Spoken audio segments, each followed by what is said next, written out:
बजरंग सोनवणे सुद्धा भाजपमध्ये जाण्याचे चिन्ह आहेत, कारण की स्वतःच्या मुलाला वाचवण्यासाठी भाजपमध्ये जाण्यासाठी मुख्यमंत्र्याला वाचवण्याचा सगळ्यांनी बजरंग सोनवणेच्या मुलाला बजरंग सोनवणे त्याच्यातून वाचवण्याचा केविलवाना प्रयत्न केला होता. सुरेश धस भाजपचे आमदार आणि ती सोनवणेला वाचवण्याचा सगळ्यांनी बजरंग सोनवणेच्या मुलाला बजरंग सोनवणे त्याच्यातून वाचवण्याचा केविलवाना प्रयत्न केला होता. सौरभ सोनवणेची SIT चौकशी झाली, 4 तास झाली आणि आता त्याच्यामध्ये काही निघलं नाही. म्हणजे जरांगे काही SITचा प्रमुख आहे का, जरांगे काही SITचा त्या सदस्य आहे का, किंवा जरांगे त्या भागाचा पोलीस अधीक्षक आहे, जरांगेला हे कसं काय माहित झालं? म्हणजे कुठतरी प्रकरण प्रेशर करून दडपण्याचा सगळा प्रयत्न आहे. विलास घोलेला न्याय मिळालाच नाही पाहिजे, कारण की त्याची जात पाहून त्याला टार्गेट करणं सुरू, मेल्याच्या नंतर सुद्धा, म्हणजे त्याची हत्या झाल्याच्या नंतर सुद्धा त्याला जातीमुळे टार्गेट करणं ह्या लोकांकडून सुरू आहे. आणि फक्त इकडं म्हणायचं आम्ही जात बघत नाहीत, पात बघत नाहीत. खरं तर त्याच्यामध्ये एक कोण महिला, कदमबाई नावाच्या एक महिला त्याच्यामध्ये आल्यात, त्या सुद्धा असं बोलताना त्यांची आपण जर मुलाखत बघितली, एखाद्या युट्यूब चॅनलने घेतलेली त्यांची मुलाखत, त्याच्यामध्ये सातत्यानं त्यांचा असं कन्फ्यूज विषय, काय बोलायचं आणि काय नाही बोलायचं, तारखाचा मेळ नाही, काय बोलतात त्याचं मेळ कळत नाही, म्हणजे सगळं स्क्रिप्टेड असल्यासारखा विषय वाटतो.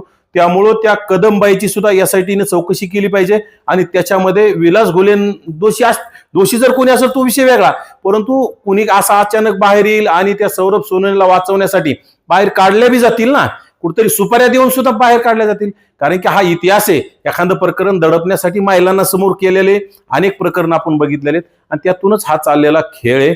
आणि त्या कदमबाई आजपर्यंत त्यांनी तक्रार का केली नव्हती पोलीस स्टेशनला, आजपर्यंत त्यांनी कधी हे बोलून दाखवलं नाही, कुठं कोणाला पैसे न्याय मागितला नाही. बजरंग सोनवणे सांगितलं. राहिला विषय ज्या कदमबाई म्हणतात तो ST समाजातला, महादेव कोळी समाजातला जो तरुण आहे माने नावाचा, त्यांनी त्यांच्यावर अन्याय केला, अत्याचार केला. पण मला त्याच्यात हास्यास्पद वाटतं किंवा मानेचं कुटुंब, मानेचं घर त्या गावामध्ये एक आणि प्रस्थापित समाजाची महिला, मग ते ठीक आहे मराठा असू किंवा OBC असू, ST समाजाचं एक घर त्या कुटुंबावर कसा अन्याय करू शकतं, त्या महिलेवर कसा अन्याय करू, याच्यामध्ये थोडं गौड बंगाल वाटतंय. त्यामुळं SITने त्या कदमबाईची चौकशी केली पाहिजे, त्याच्यातून दूध का दूध पाणी का पाणी बाहेर आलं पाहिजे. कारण त्या कदमबाई बाहेर आल्यापासून कुठंतरी विलास मानेंनाच बदनाम करण्याचा हेतू आणि विलास मानेंचा भाऊ जो असं विलास घुले आणि विलास घुलेचा भाऊ रमेश घुले यांना बदनाम करायचं. रमेश घुलेंचे काहीतरी खोट्या नाट्या अगोदर त्यांच्यावर हे केस होत्या, ते केस होत्या, वाल्मिक कराड सोबतचे फोटो. आता फोटो कोणाचे कोणासोबत असतात? जरांगे सोबत अनेक लोकांचे फोटो आहेत, मग जरांगे सोबतचे लोक गुन्हेगार नाहीत का? फोटोचं आणि गुन्हेगारी करण्याचा याचा कुठलाही संबंध नसतो. परंतु आता हे चाललेला खेळखंडोबा आहे. नक्कीच आता हे जात पाहून वाचवण्याचा प्रयत्न आहे. वेळोवेळी जरांगेने फक्त जरांगे आणि कसं आहे, सौरभ सोनवणे बजरंग सोनवणेचा मुलगा आहे आणि त्यांच्या मालकाच्या पक्षाचा खासदार आहे.